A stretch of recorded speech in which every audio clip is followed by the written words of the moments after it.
Hoje vamos iniciar o nosso curso de Resistência dos Materiais. Eu sou o professor Yuri Lustosa, sejam todos bem-vindos. Esta é a aula 1 do nosso curso. Hoje vamos iniciar com Conceito de Estruturas, nossa aula 1. Vamos abordar o conteúdo morfologia, terminologia, ligações, vínculos, graus de liberdade, tudo isso sobre estruturas.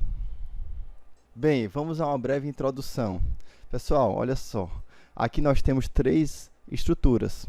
Todas elas são estruturas, independente do porte, independente da ordem de grandeza. Uma casinha de cachorro é uma estrutura, um grande edifício é uma estrutura e uma casa de João de Barro também é uma estrutura. Ao final dessa aula, vocês vão ter a capacidade de compreender, tá? De entender o que é uma estrutura. Tá? E também vão entender os termos importantes para fazer esta análise. Quanto à morfologia, nós temos uma definição, que é a forma que as estruturas podem ter. A partir da etimologia da palavra, nós temos do grego morfo, que significa forma, e logos, que significa estudo. Então, temos o estudo das formas da estrutura. Tá? A seguir, nós temos aí 3 figuras, né? Todas elas são formas diferentes, geometrias diferentes, que podem indicar como é o comportamento estrutural de cada uma dessas estruturas. Se vocês observarem, cada uma delas representa uma forma que a estrutura tem de se comportar quando ela é atingida por algum esforço, alguma solicitação externa ou interna. Tá?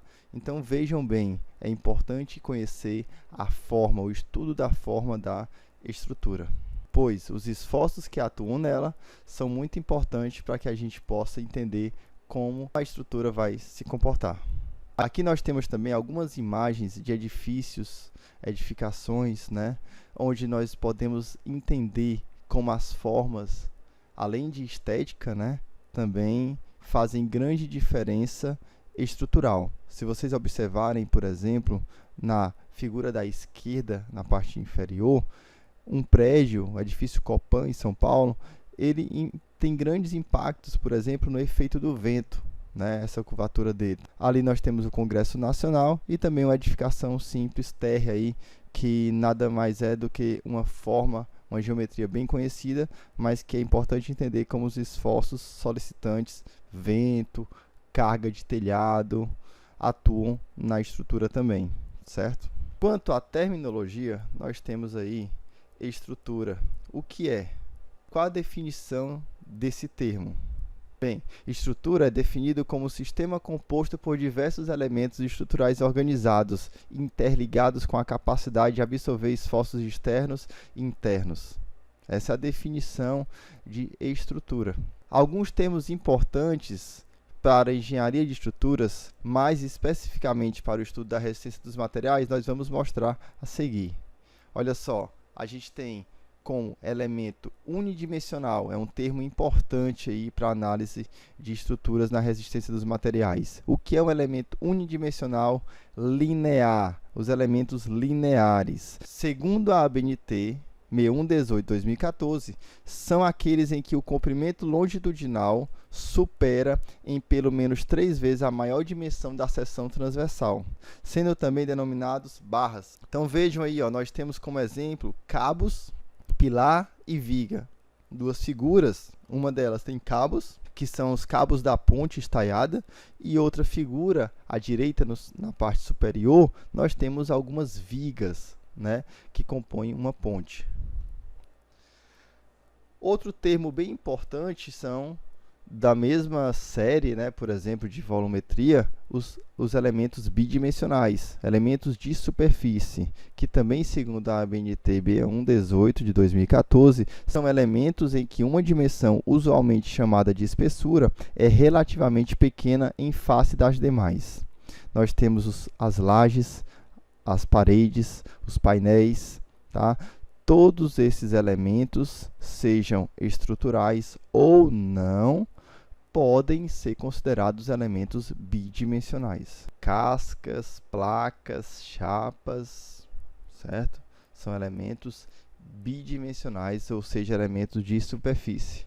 Outro tipo de elemento que diz respeito à geometria, à forma, são os elementos tridimensionais, elementos de volume, onde as três dimensões são da mesma ordem de grandeza. Por exemplo, bloco de fundações, sapatas, todos esses elementos são considerados elementos tridimensionais. Aqui nós temos algumas vigas, sejam elas de concreto, como nós apresentamos também anteriormente, umas vigas de ponte. Temos também vigas metálicas, ou seja, independente do material que as compõe, não importa, elas são consideradas também elementos unidimensionais. Temos os arcos também, que são elementos unidimensionais. Vamos falar agora sobre ligações. As ligações fazem grande diferença no sistema estrutural e na transferência dos esforços na estrutura. Olha só, nós temos estruturas de concreto, de aço, de madeira. Neste caso, apresento a vocês aí dois tipos de ligações. Uma para concreto moldado in loco à esquerda e à direita, concreto pré-moldado. Cada tipo de sistema estrutural destes tem características diferentes quanto às suas ligações. E é importante entender como essas ligações estão sendo feitas e como elas foram projetadas e dimensionadas, pois os esforços solicitantes que atuam no elemento dependem muito também das ligações. Para estruturas metálicas, nós podemos usar soldas e parafusos, rebites também, mas nesse caso das figuras, nós temos, além das soldas e parafusos, chapas conectadas para poder fornecer as ligações dos elementos estruturais uma certa rigidez que deve ser considerada conforme os projetos. Já nas ligações de estruturas de madeira, nós podemos usar pinos, parafusos, pregos, chapas com parafusos, entalhes, ou seja, temos também uma diversidade de possibilidades de ligações e todas elas vão possibilitar formas diferentes de atuação dos esforços nos elementos. O nosso próximo tópico é vínculos. O que são? São os apoios que absorvem e transferem as reações provenientes dos esforços externos e internos atuantes nas estruturas. Nós temos três tipos de vínculos mais conhecidos. Temos primeiro gênero, ou móvel, segundo gênero, ou fixo, terceiro gênero, ou engaste. Cada um deles tem uma característica que diz respeito ao seu grau de liberdade. No primeiro gênero, ou móvel, ele restringe apenas um movimento na direção vertical, como é o nosso caso aí da figura. No segundo gênero, ou fixo, ele restringe dois movimentos. No caso da figura, na direção horizontal, uma translação, e na vertical também uma translação.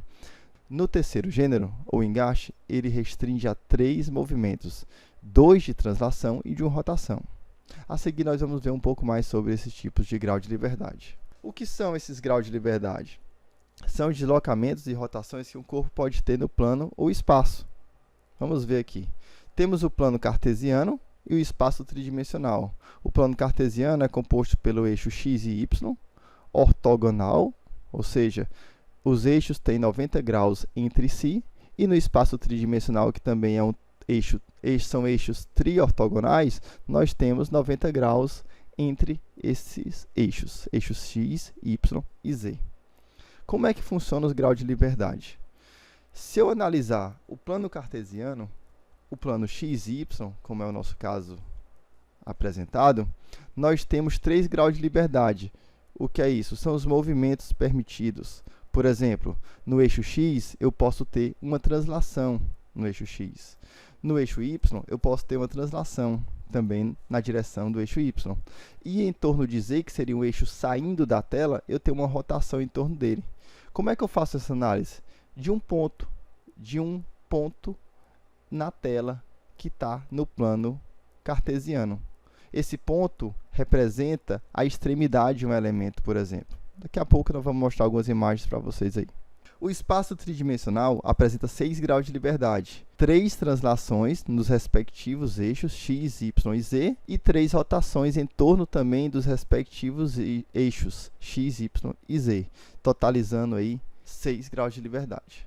Olha aqui o exemplo que eu falei para vocês. A viga em balanço, ou seja, uma viga engastada, ela tem um engaste que faz a ligação entre o pilar e a viga.